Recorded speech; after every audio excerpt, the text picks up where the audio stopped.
안녕하세요. 저는 지방에 살고 있는 30대 여성입니다. 평소 사연을 듣기만 하다가 직접 제 사연을 소개하려고 하니 조금 떨려오는데요. 큰 용기를 내서 보내보는 사연이니 끝까지 함께 해주세요. 저는 남편과 소개팅 자리에서 처음 만났었어요. 생글생글 웃는 얼굴에 다정다감한 말투가 참 마음에 들었죠.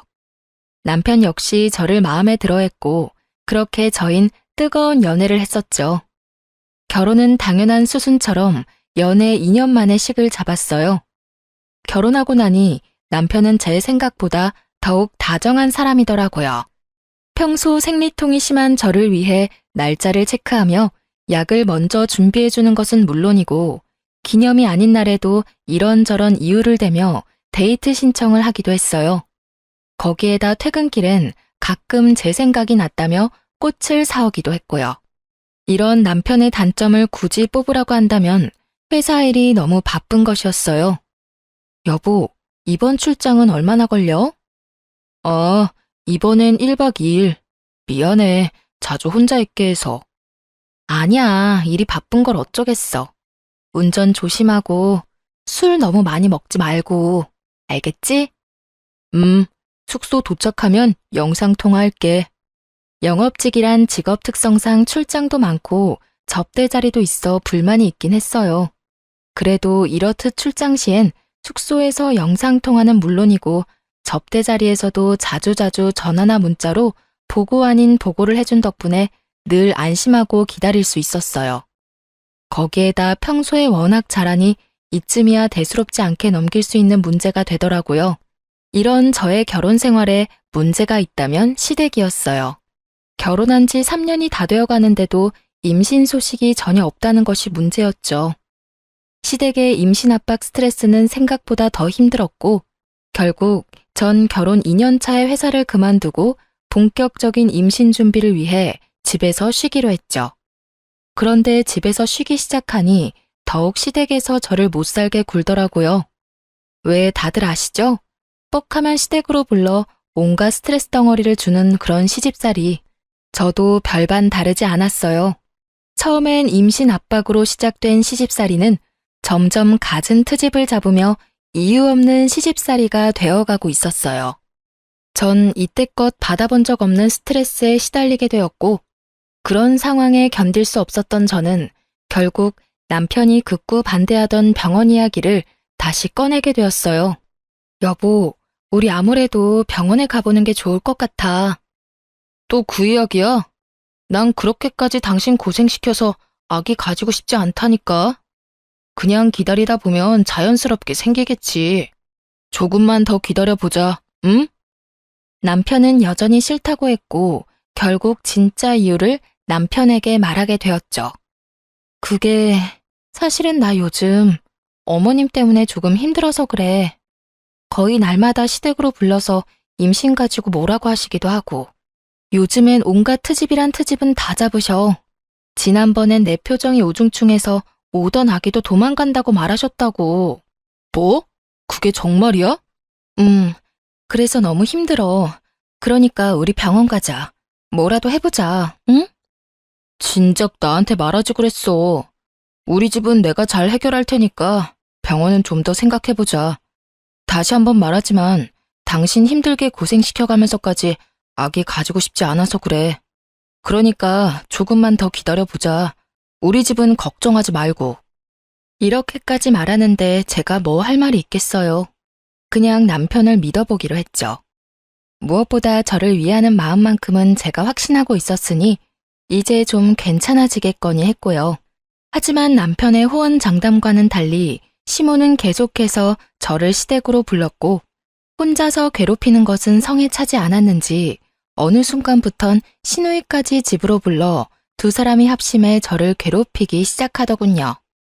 이 또한 지나가리 하며 참고 또 참았는데 결국 저의 서러움과 화가 터져버리는 일이 생기고야 말았죠. 그날은 시모에게 전화가 와 미역국과 갈비찜을 먹고 싶으니 재료를 좀 사오라고 하더라고요. 전 그런가 보다 하고 장을 봐 시댁으로 갔고 시모의 닭달에 엉덩이 한번 땅에 붙이지 못하고 음식을 만들기 시작했죠. 한창 음식을 하다 보니 시누이가 왔고 역시나 시누이는 주방으론 얼굴도 비치지 않고 시모와 수다를 떨기 바쁘더라고요. 얼마나 얄미운지 요리하는 내내 정말 욕이 절로 입에 머무는데 얼마나 참았는지 모릅니다.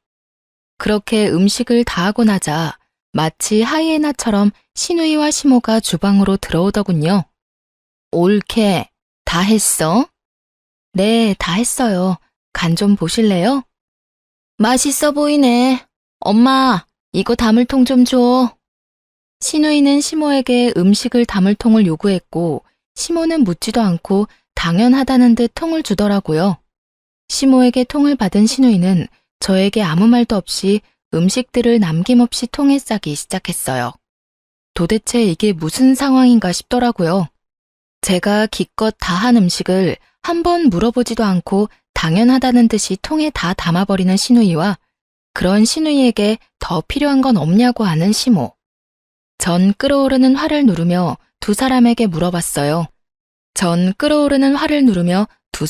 물어봤어요. 아니, 이걸 왜 다 챙겨가시는 거예요? 저의 물음에 시모는 이렇게 말하더군요. 아, 그게 오늘 우리 사위 생일이라서 내가 챙겨가라고 불렀다. 너도 알다시피 얘가 음식 솜씨가 없잖니. 시모의 말을 들은 저의 인내심은 더는 남아있지 않았고 어이가 없어 표정이 점점 썩어가고 있었어요. 그런 제 표정을 본 시누이가 어이없게도 시비를 걸어오더군요. 옳게, 표정이 왜 그래? 혹시 기분 나빠? 평소에 저였다면 당연히 아니라고 하며 어떻게든 분위기를 좋게 이끌려고 했겠지만 저의 인내심은 바닥이었고 할 말은 하고 살자 싶더라고요. 계속해서 참고 살았다간 이대로 호구되는 건 불보듯 뻔한 일이었으니까요. 혹시가 아니라 당연히 기분이 나쁘죠. 누가 이런 상황에 기분이 좋겠어요? 예상치 못한 저의 대답에 시누이는 당황한 기색을 내비치며 입을 다물어버렸고 그런 시누이를 대신해 시모가 저를 나무라기 시작하더군요. 예, 너 먹는 거로 치사하게 구는 거 아니다. 이딴 음식이야 다시 하면 되는 거지. 뭐 그런 걸로 기분이 좋네 나쁘네 하는 거니? 어머님, 제가 지금 음식을 가지고 가지 말라고 하는 게 아니잖아요. 어쩌겠어요. 이미 다 챙긴 음식을요. 가지고 가는 건 가지고 가는 거고 형님이 기분 나쁘냐고 물어서 저는 그저 솔직한 제 심정을 말한 것뿐이에요. 뭐? 그렇잖아요. 어머님이 제 입장이라면 기분 좋으시겠어요? 기껏 장 다 봐서 음식 만들었더니 고맙다, 미안하다 말 한마디 없이 이렇게 싹 챙겨가는데 거기에다가 아까 전화로는 어머님이 드시고 싶다고 했지 형님이 다 가지고 갈 거라는 말도 안 했잖아요. 제 입장에선 충분히 기분 나쁘지 않을까요? 그래서 기분 나쁘다고 말한 것뿐이니 음식은 다 가져가세요, 그냥. 꽤 당돌한 저의 태도에 두 사람은 벙찐 듯 저를 보더라고요. 그것도 잠시 신우는 노발대발 저에게 삿대질까지 하며 성질을 부리더군요. 내가 더럽고 치사해서 안 가지고 가. 옳게, 그러는 거 아니다 진짜. 이깟 음식이 뭐라고 어른들한테 눈 부릅뜨고 기분 나쁜 티나 팍팍 내고. 그래서 정말로 가지고 가지 않았을까요? 그럴 리가요. 큰 소리치며 화를 내던 시누이는 제가 화장실을 잠시 간 사이 그 많던 음식을 국물 한 방울 남기지 않고 싹 챙겨갔더군요. 시누이가 집으로 돌아가고 난 후 시모는 기다렸다는 듯 저를 혼내기 시작했어요. 오늘은 네가 100번 1000번 잘못한 거야. 어떻게 시어머니하고 시누이한테 그렇게 인상을 쓰면서 기분이 나쁘다고 말할 수가 있니? 나 때는 정말 생각도 못한 일이다. 알겠니? 이때는 정말 대꾸하고 싶지도 않더라고요. 대꾸를 해봤자 이야기만 길어지고 욕만 더 먹겠지 싶어 입을 다물고 있으니 결국 또 시모의 입에선 지겹도록 들어온 임신 이야기가 흘러나오더라고요. 네가 그런 식으로 마음보를 쓰니 아기가 안 생기는 거야. 알겠어? 평소에 많이 베풀고 마음을 곱게 써야지 임신도 잘 되지. 말이 나왔으니까 하는 말인데 너희 노력은 하고 있니? 네, 매번 말씀드리지만 아기 저희도 원하고 있고 그만큼 노력도 하고 있어요. 그러니까 임신 이야기는 좀 그만하시면 안 될까요? 스트레스 받으면 임신이 더 안 된다고들 하잖아요. 안 할 수가 있어야 안 하지. 너희 병원이라도 가봐야 하는 거 아니야? 에휴, 다른 집 애들은 임신만 잘 된다고 하던데 우리 아들이 문제가 있을 리는 없고. 너 검사는 해봤니? 너한테 문제 있는 거 아니니? 그러지 말고 너 혼자 병원 좀 가보렴. 혼자 가기 그러면 내가 따라가 줄 테니 예약부터 좀 잡아봐. 저에게 문제가 있다고 확신에 차서 말하는 시모를 보던 전 결국 다시 화가 터져버렸고 입이 시원하게 터져버린 저는 시모에게 따지고 들었습니다. 어머님, 혹시 아범 전화 못 받았어요? 아범이 전화한다고 했는데요. 전화? 무슨 전화? 아니, 여기서 우리 아들 이야기가 왜 나오니? 나올만 하니까요. 저도 어머님 말씀처럼 병원이라도 가보려고 했는데 어머님 아들이 한사코 싫다고 거부해서 이러지도 저러지도 못하고 있다고요. 저라고 손 놓고 있고 싶어서 이러고 있는 줄 아세요? 어머님, 임신 안 돼서 제일 힘든 사람은 저라고요, 저. 우리 아들이? 왜 그랬지? 너 혹시 거짓말 하는 거 아니니? 제 말이 거짓말인지 아닌지는 그렇게 사랑하시는 아들한테 직접 전화해서 물어보면 되는 일이지 않을까요? 그러니까 이제 임신 가지고 저한테 그런 식으로 말씀하지 마시고 아범한테 말씀하세요. 자세한 이야기도 아범한테 들으시고요. 이렇게 계속 스트레스 받다간 어머님 말씀대로 오려던 아기도 도망가게 생겼으니까요.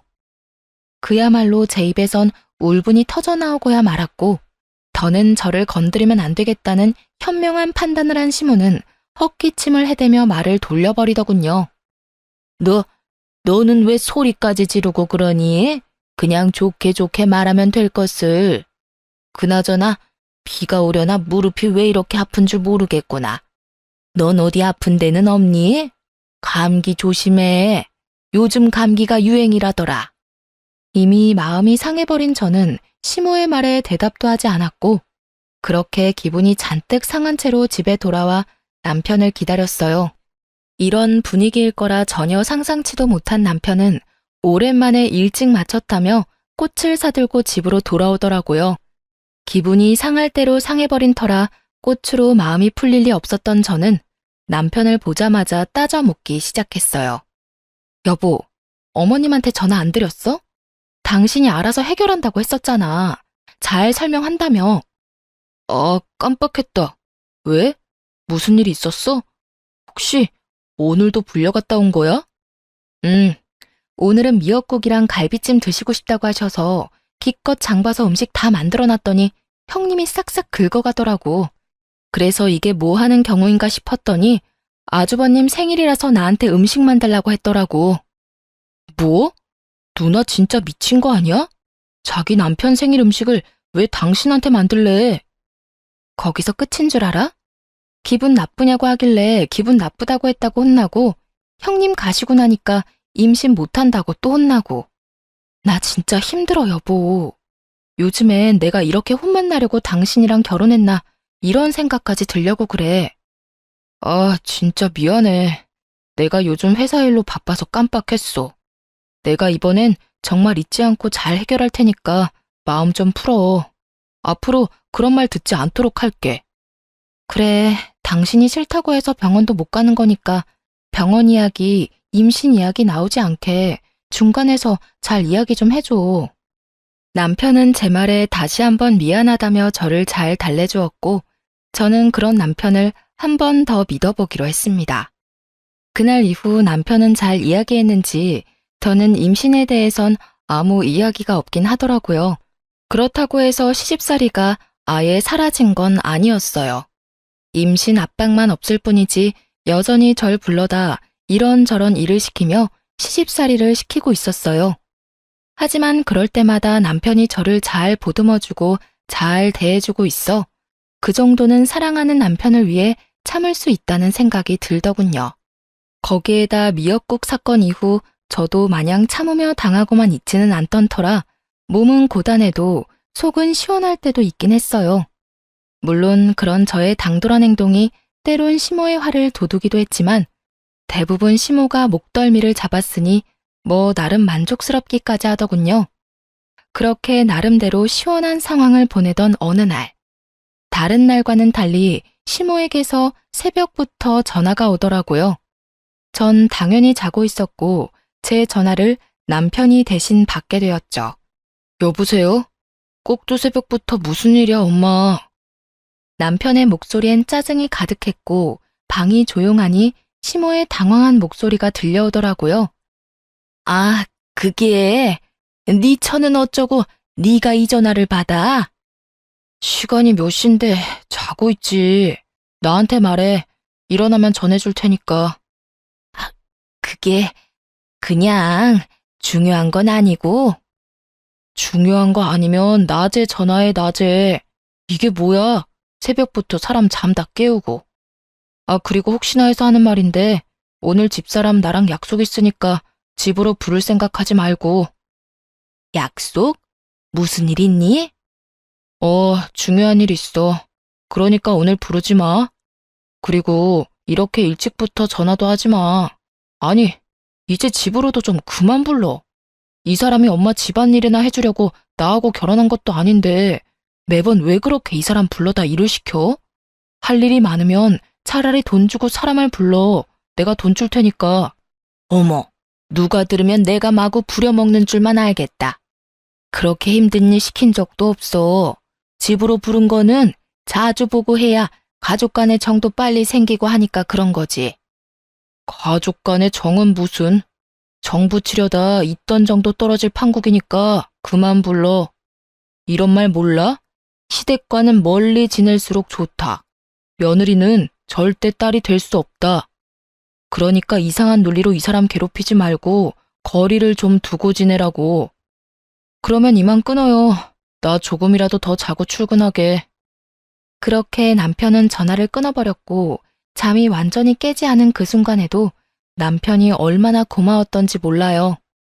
남편이 아니었다면 그 새벽부터 불려가서 갖은 몸고생에 입씨름에 하루가 고단했을 것이 뻔했으니까요.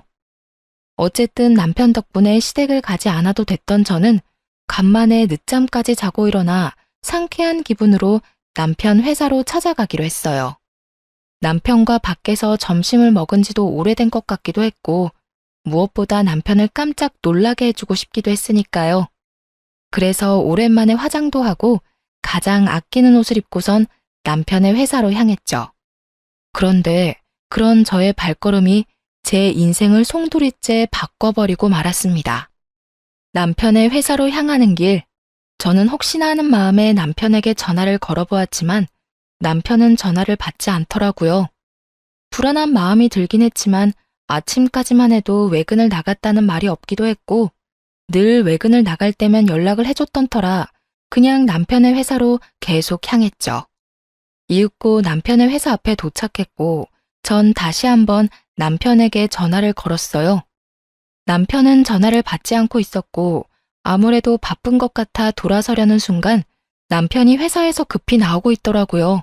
그 순간에도 저는 남편에게 거는 전화를 끊지 않고 있었는데 남편은 휴대전화를 확인하고도 전화를 받지 않고 그냥 주머니에 넣어버린 채 발걸음을 재촉하며 어디론가 가고 있더군요. 저는 남편의 뒤를 필사적으로 뒤쫓고 있었고 바쁘게 걷던 남편은 이윽고 어느 차에 빠르게 올라타더군요. 남편이 탄 차가 출발하는 그 짧은 찰나에 전 보고야 말았어요. 운전을 하던 사람은 여자였고 환하게 웃고 있는 그 여자와 남편은 그 찰나의 순간 포옹을 나눈 후 손을 맞잡는 모습을요. 워낙 순식간에 그리고 너무나도 충격적인 광경에 도저히 뒤쫓을 생각조차 못한 채 그 자리에서 굳어버렸어요. 제가 그렇게 굳어있는 사이 두 사람이 탄 차는 제 시야에서 사라지고 없더군요. 아무리 생각해도 믿기지 않았어요. 제 두 눈으로 확인했지만 믿고 싶지 않았죠. 꿈에서도 남편의 외도는 상상조차도 해본 적이 없기도 했고 그간 남편에게서 그런 낌새도 느끼지 못했던 터라 그 충격이 더욱 컸죠. 누가 상상이나 했겠어요?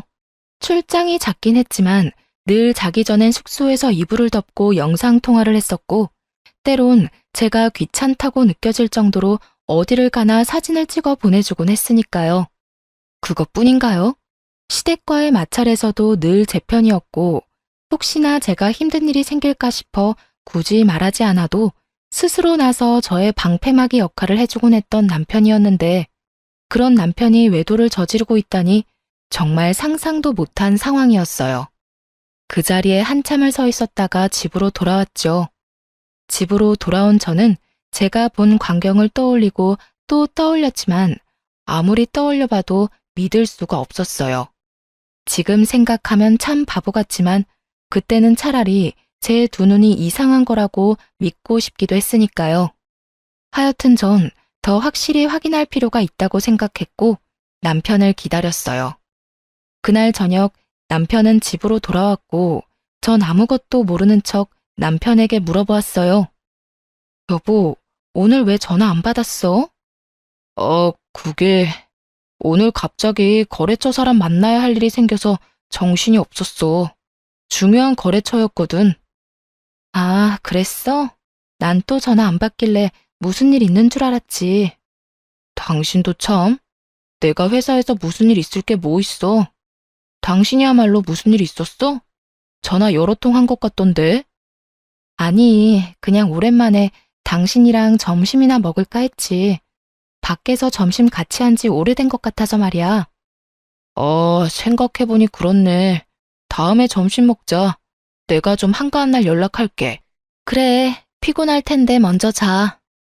대충 얼버무리며 상황을 넘긴 저는 남편이 잠들기만을 기다렸고 남편이 깊이 잠이 든 것을 확인한 저는 휴대전화를 살펴보기로 했어요.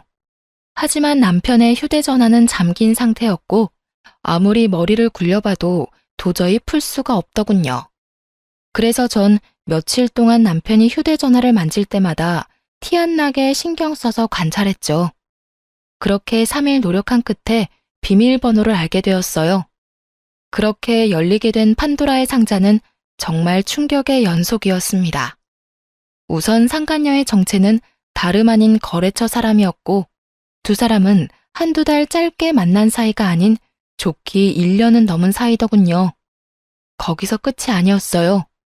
남편은 틈틈이 업소도 다니고 있는 듯 했는데 적어도 한 달에 한두 번은 예약한 문자가 남겨져 있더라고요. 그 모든 것이 충격적이긴 했지만 그중 가장 충격적이었던 건 당연히 상간녀와의 대화였어요. 자기야, 우리 이러다 나 임신이라도 덜컥하면 어떻게 해?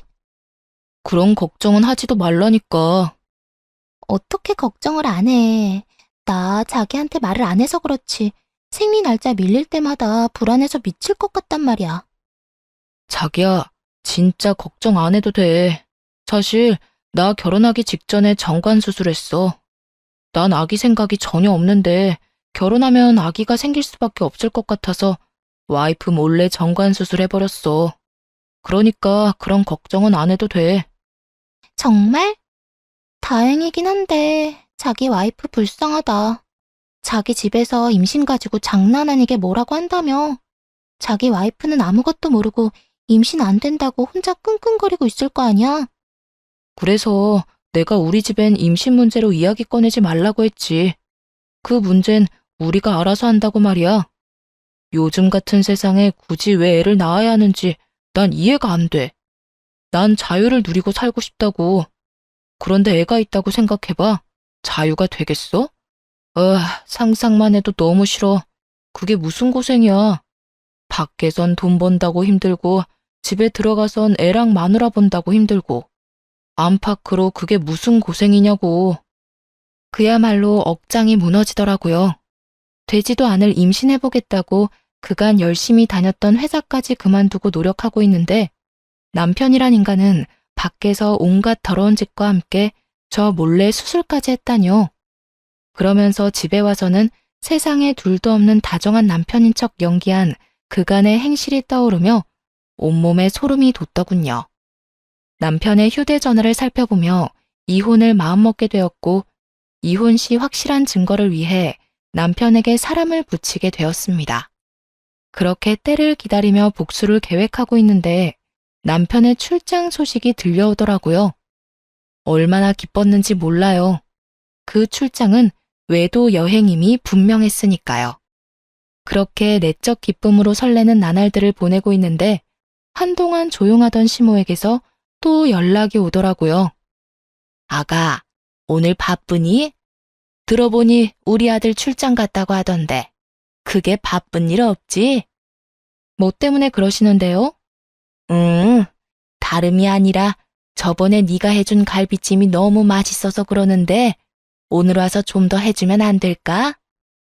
갈비찜이요? 그래, 갈비찜. 그거 하는 김에 잡채랑 전복구이, 그리고 전 3가지 정도도 간단하게 해주렴. 급하니까 지금 바로 장 봐서 오려무나. 제가 바보가 아닌 이상 알 수 있더군요.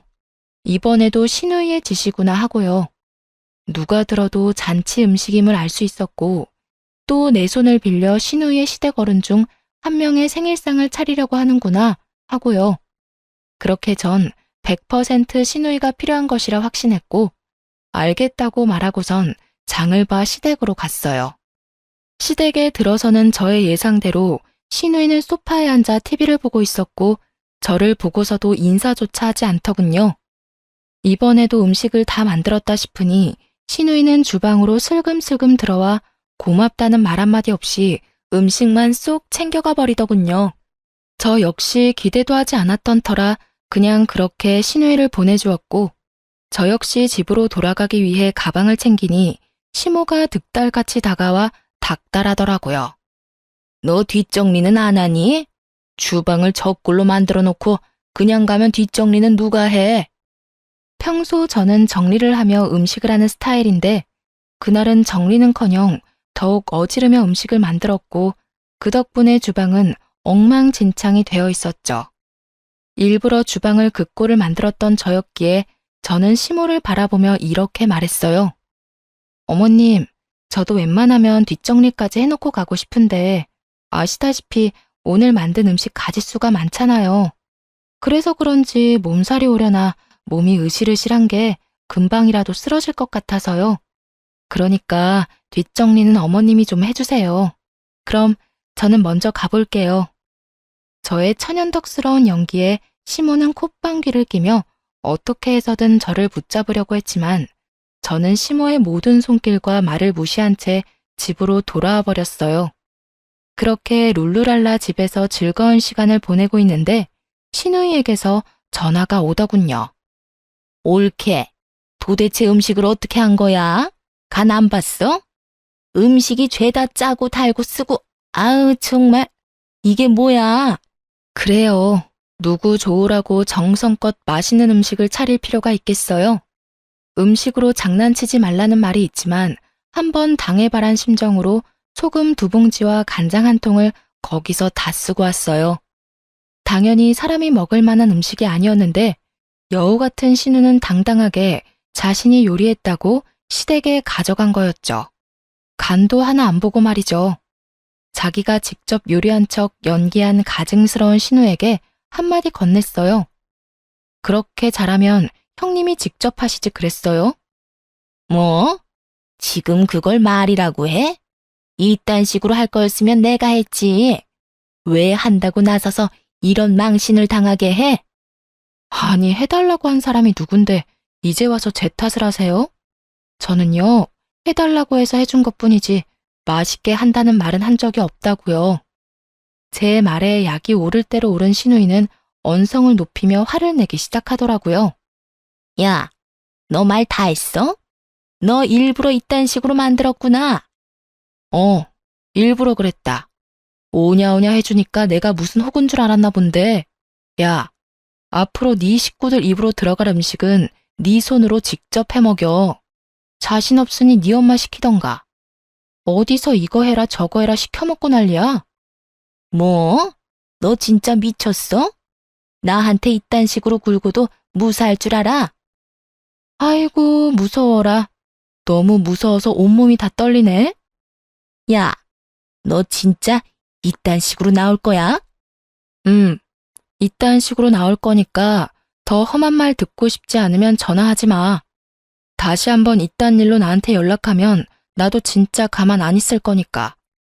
내가 네 잘난 그 시댁에 연락해서 당신네 며느리가 사실은 아무것도 할 줄 모르면서 그저 머릿속엔 돈밖에 모르는 머리 빚년이라는 사실 다 알려버릴 테니까. 알겠어? 저의 으름장에 시누이는 갖은 욕설로 대응하고 나섰지만 더 들을 가치도 없다고 판단된 저는 그냥 전화를 끊어버렸어요. 그리고 몇 분이나 지났을까요? 이번엔 시모에게서 전화가 오더라고요. 너 진짜 제정신이니? 음식을 일부러 그따위로 한 것도 모자라서 네 시누이한테 막말까지 했다고? 네가 시댁을 어떻게 보길래 그딴 짓거리를 해? 얼마나 우리 집안을 우습게 보고 있으면 겁 없이 그딴 짓을 벌이냐고. 오는 말이 곱지 않았으니 나가는 말이 곱지 않았던 건 당연한 거 아닐까요? 뭐? 승연이가 너 제정신 아닌 것 같다고 하더니 정말 미친 거니? 정신 차려. 나 네 친구 아니고 네 시엄이다. 어디서 말을 그따위로 하는 거야? 너 진짜 크게 혼나야 정신 차릴 거니? 아니, 제가 뭘 잘못했다고 혼까지 나야 하나요? 애초에 두 사람이 저한테 한 행실 자체가 말도 안 될 뿐더러 파렴치한 행동이라곤 생각 못하는 건가요? 제가 그 집 노예도 아니고 틈만 나면 불러서 시켜먹는 것도 모자라 형님 시댁 잔치 음식까지 시키는 건 정말 도를 지나치는 행동 아닌가요? 제가 무슨 그 집 종인가요? 가족끼리 서로 도울 수도 있는 거지 뭘 그렇게까지 비하하고 난리니? 비하요? 정말 그렇게 생각하세요? 그럼 제가 저희 친정 부모님 생신날 형님 불러다 음식 시켜도 괜찮겠네요. 어머님 말대로 가족끼리 돕는 거니까요. 마침 곧 있으면 저희 아빠 생신인데 그때 그럼 부탁 좀 드리면 되겠어요. 뭐? 그건 경우가 아니지. 어디 손윗사람을 불러다 친정 잔치상 차리는 걸 시켜? 그런 경우가 세상에 어디 있니? 그러니까요. 이제 제 입장이 이해가 되세요? 그러니까 다신 이런 일로 저한테 연락하지 마시고 저 역시 시댁에 다신 발걸음도 안 할 거니 부르지도 마세요. 이혼할 마음을 먹고 나니 더는 부당한 대우를 참아줄 필요도 이유도 없었기에 전 그간 하고 싶었던 말을 토해내고 전화를 끊어버렸어요. 일방적인 끝맺음에 시모는 득달같이 전화를 해댔지만 전 사뿐히 그 전화들을 무시해버렸습니다. 다음 날 전 다음 계획이었던 상간녀의 남편을 만났어요. 흥신소에서 조사한 바론 상간녀는 유부녀의 자녀까지 있었고 그랬기에 저는 상간녀의 남편에게 모든 사실을 알리기로 한 것이었죠.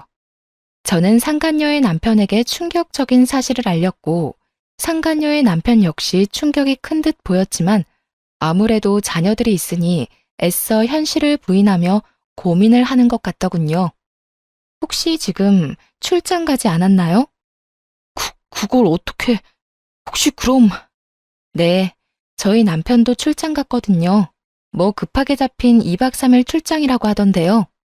이로써 저의 예상대로 두 사람은 출장이 아닌 외도 여행을 떠난 것이 확실해졌고 상간녀의 남편은 이때까지와는 다른 잔뜩 화가 난 표정으로 입을 열었습니다. 사실 지금 애가 독감이 걸려서 심하게 아프거든요. 열이 39를 오가고 있는데 저도 회사를 빠질 수 없는 처지라 부모님께 맡겨뒀고요. 애가 그렇게 아픈데 그 여자는 자기 자식도 내팽개치고 출장을 핑계로 그딴 짓이나 저지르고 있었네요. 애 때문에 망설여졌는데 이런 상황이면 애 때문에 이혼을 해야겠어요. 상간녀 남편은 마음을 굳힌 듯했고 전 참 대단하다는 생각만 들더군요. 남자가 얼마나 좋았으면 배 아파서 낳은 제 새끼가 열이 39도라는데 그런 새끼를 내팽개치고 외도 여행을 떠날 수 있나 싶어서요. 참 대단한 사랑이다 싶더군요. 그렇게 전 두 사람의 대단한 사랑을 확인하며 모든 준비를 끝냈고 두 사람은 여행에서 돌아왔습니다. 전 우선 모든 외도 증거들을 챙겨 상간녀의 회사로 찾아갔고 저의 등장에 상간녀의 눈빛이 쉴 새 없이 흔들리더라고요. 전 망설이지 않고 당황한 상간녀에게 다가가 동료들이 다 보는 앞에서 추악한 모습이 찍힌 사진들을 내밀며 말했어요. 좋았니? 남의 남편이랑 시시덕거리면서 만나고 다니니까 좋았냐고. 그게... 일단 나가서 이야기해요. 상간녀는 저의 팔을 잡아 끌었고 전 그런 상간녀의 손길을 뿌리치며 소리를 질렀어요. 나가긴 뭘 나가. 여기 구경꾼도 많고 좋은데. 제발 나가서 이야기하면 안 될까요? 되겠니? 왜? 남의 남편이랑 출장 핑계대고 제주도 여행이나 다닐 때는 이런 상황이 올 거라 생각도 못했어?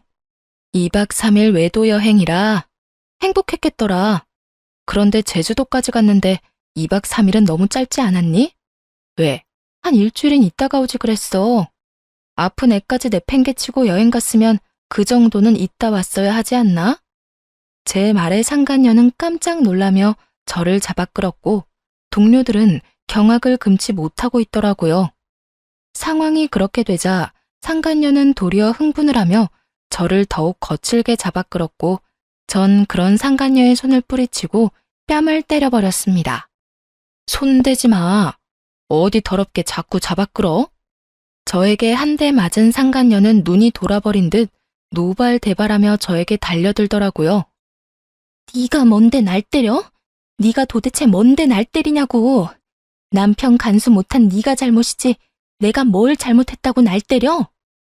상간녀의 입에선 쓰레기 같은 말들이 쏟아지고 있었고 전 더는 대화라는 걸 할 가치를 못 느끼겠더라고요. 이미 충분히 뜻하던 바를 이루었다는 생각이 들기도 했고요. 그래서 전 마지막 말을 해주고선 집으로 돌아왔습니다. 그렇게 당당하다니 변호사나 잘 선임해. 나 너한테 상간녀 소송 걸 거거든. 증거 충분하고 잘 알다시피 나 시간도 많아. 내가 어떻게 해서든 네 눈에서 피눈물 나게 해줄 테니까 각오 단단히 하고 법원에서 보자. 상간녀의 표정은 끝까지 당당했고 전 그런 상간녀를 뒤로 한 채 집으로 돌아왔어요. 집으로 와 화를 삭히고 있으니 남편 역시 상간녀의 남편에게 호되게 당했는지 엉망이 된 꼴로 집으로 들어오더라고요. 남편은 오는 길에 상간녀에게 모든 사실을 들었는지 저를 보자마자 무릎 꿇고 앉아 손이 발이 되게 빌기 시작하더군요. 여보, 내 말을 좀 들어봐. 정말 그런 게 아니라 순간적인 실수로 잠깐 만났던 것 뿐이야. 이번에 제주도 간 것도 정말 마지막으로 마음 정리도 할 겸해서 마지막 여행 간 거였어. 정말이야. 내 말 좀 믿어줘. 정말 기가 다 차더라고요. 마지막 여행이라고 떠난 사람들이 사진마다 어쩌면 그렇게 행복하게 웃고 있을 수가 있는 것인지, 변명을 해도 좀 성의 있게 할 순 없는 것인지, 저를 얼마나 우습게 봤으면 저런 말도 안 되는 변명을 할 수 있나 싶더군요. 하긴 바람 피운 놈 입에서 나오는 변명이라 해봤자 뻔하겠지만요. 마지막 여행 좋아하시네. 입이 귀에 걸렸던데 그게 마지막 여행이야? 그리고 그게 마지막 여행이라고 한들 무슨 소용인데? 마지막이라고 하면 1년 넘게 바람 피운 게 없어져? 없던 일이라도 돼? 변명이라고 하는 말이 마지막 여행? 참 성의가 느껴져서 눈물이 다 나려고 한다. 여보, 정말 마지막이었어. 나 정말 당신 사랑하는 거 알잖아. 내가 당신한테 정말 진심으로 잘한 거 당신이 더 잘 알잖아. 그런 인간이 나 몰래 정관수술이나 했어? 내가 그렇게 임신 때문에 마음고생하는 거 뻔히 아는 사람이 당신이 그러고도 사람이야? 그걸 당신이 어떻게... 정말 미안해. 당신을 너무 사랑해서 결혼은 하고 싶었는데 아기는 자신이 없었어. 요즘 자식 하나 키우는데 돈도 많이 들기도 하고 아무래도 아기 낳고 나면 많이 싸운다고들 하니까 그냥 우리 두 사람 즐기면서 살고 싶었어. 남편의 마지막 말에 참지 못하고 뺨을 날려버렸어요. 우리 두 사람이라니 정말 너무 화나서 손이 벌벌 떨리더라고요. 우리 두 사람? 너 진짜 웃긴다. 딴 년하고 즐길 거 다 즐기려고 묶은 주제. 뭐? 우리 둘이 즐겨? 그럼 왜 몰래 묶었어? 그렇게 중요한 일은 나하고 상의라도 했어야지.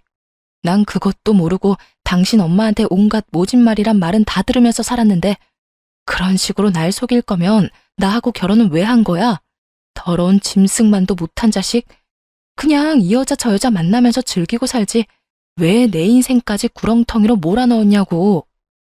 전 울분을 토해내기 시작했고 그런 저를 남편이 안으려고 손을 뻗더라고요.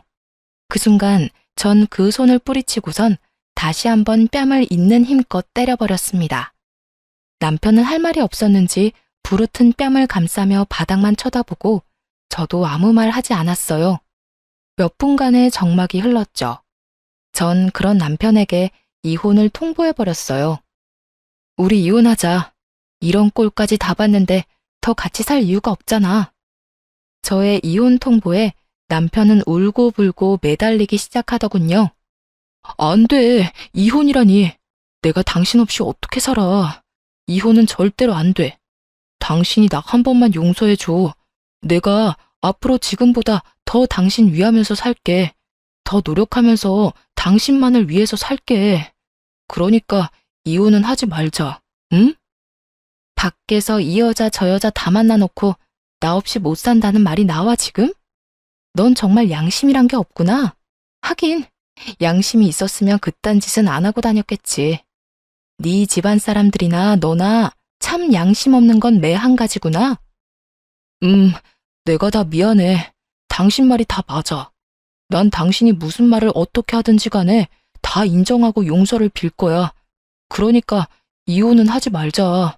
나 정말 당신 없이는 안 돼. 정말 남편의 눈에서 흐르는 눈물을 보고 있자니 온몸에 벌레가 다 기어다니는 기분이 들며 같은 자리에 있고 싶지도 않더라고요. 그 순간 이혼에 대한 저의 의지는 더욱 확고해졌고 마지막까지 매달리는 남편을 뿌리치곤 미리 싸뒀던 짐을 챙겨 그 집을 나와버렸습니다. 그렇게 이혼 소송과 상간녀 소송을 진행했어요.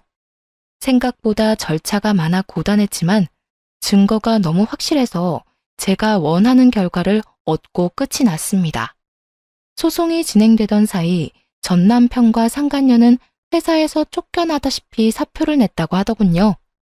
상간녀 역시 이혼은 자명한 일이었고 상간녀와 남편 두 사람은 이중으로 위자료를 지급해야 했었기에 그간 모았던 돈은 물론 빚까지 내야 하는 건 불보듯 뻔한 일이었죠. 거기에다 그 대단하던 사랑도 소송 앞에서는 별 수 없었는지 소송이 진행되는 내내 눈만 마주치면 서로를 탓하며 싸우기 바쁘더군요. 이게 다 너 때문이야. 네가 먼저 술 한잔 하자고 나한테 연락했잖아. 내가 먼저 그랬다고? 말은 바로 해야지. 가끔 만날 때마다 은근슬쩍 스킨십 하면서 꼬신 사람이 누군데?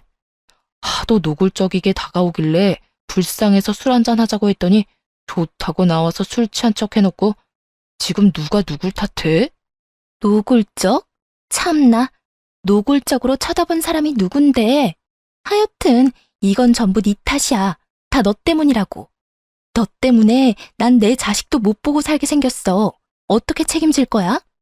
그렇게 자식 생각하는 여자가 애 내팽개치고 나랑 제주도까지 갔냐? 이제 와서 모성에 넘치는 척하기는. 뭐? 나쁜 놈이 너 말 다 했어? 다 했으면 어떻게 할 건데? 막장도 그런 막장이 없는 싸움질을 하던 두 사람은 소송이 끝날 즈음엔 서로 눈도 마주치지 않더군요.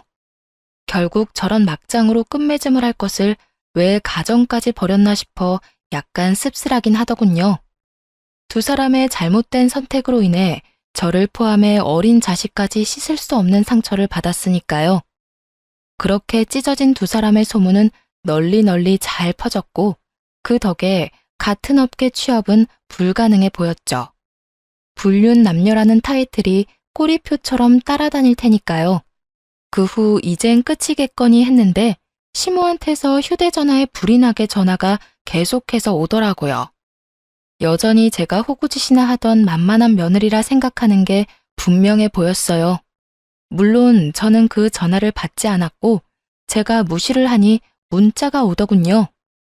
너 진짜 이런 식으로 끝낼 작정이니? 남자가 사회생활 하다 보면 바람 필 수도 있고 그런 거지. 뭘 그런 거 가지고 이혼을 하니? 그런 실수쯤은 눈 감아주고 그냥 사는 거야. 알겠니? 네 친정 부모님들한테 물어봐라. 다들 그렇게 참고 산다고 하시지. 그러지 말고 그냥 눈 한번 질끈 감고 살아. 내가 그저께 네 남편 우리 집에 찾아온 거 안 받아줬다. 우리가 안 받아줬으니 아마 갈 데도 없을 거다. 그러니 네가 이럴 때 먼저 연락해서 다시 잘해보자고 해. 이럴 때 네가 손 한번 내밀어주면 네 남편이 앞으로 살면서 얼마나 잘하겠어? 현명하게 잘 생각해. 멍청하게 굴지 말고. 문자를 보는데 참 웃음밖에 안 나더라고요. 저희 친정 부모님요. 저의 이혼 사유를 듣자마자 전 남편 가만두지 않겠다고 하시면서 당장 찾아가시려는 거 겨우겨우 뜯어 말렸어요. 꼴 같지도 않은 전시모의 문자에 네 딸한테나 그렇게 말하라고 쏘아붙여주고 싶은 거 괜히 말 섞고 싶지도 않아 답장은커녕 차단으로 답을 대신했네요. 그 후론 저는 잘 지내고 있어요. 사실 잘 지내기 시작한 건 얼마 되지 않았어요. 이혼은 하고 난 후 처음에는 참 힘들더라고요. 나름 결혼 생활을 하면서도 나름 독립적으로 살아왔다고 생각했는데 매달 생리를 할 때나 몸이 아플 때면 말하지도 않았는데 약을 사다 주던 전 남편이 간혹 떠오르는 제 자신이 너무 싫더라고요. 이혼을 후회했다 이런 마음이 든 건 전혀 아니었지만 이따금 찾아오는 외로움과 쓸쓸함이 저를 참 많이도 괴롭히긴 했었어요. 하지만 시간이 약이라는 말이 있듯이 차츰차츰 전 괜찮아졌고 얼마 전엔 취업도 했어요. 전에 다니던 회사는 아니지만 꽤 괜찮은 회사에 취업하게 되어 하루하루 바쁘지만 온전히 저를 위한 시간을 보내며 잘 지내고 있답니다. 새로운 보금자리는 위자료 받은 걸로 해결했어요. 덕분에 시간적으로나 금전적으로나 조금은 여유로운 생활을 하고 있어요. 처음 이혼을 하고 난 후 밖에서 혼자 밥 먹는 것이 참 어색하고 힘들었는데 요즘엔 혼자 식당도 잘 다니고 혼자 조용한 카페에 가서 책도 읽으며 시간을 보내기도 해요. 하여튼 요즘은 힘들다, 슬프다 이런 감정을 느낄 새도 없이 하루하루 행복하고 알차게 지내며 나름 만족스러운 삶을 살아가고 있답니다. 이로써 저의 이혼 사연은 끝이 났습니다. 많은 조언과 응원 부탁드리며 지금까지 저와 함께 해주셔서 감사합니다. 좋은 하루 되세요.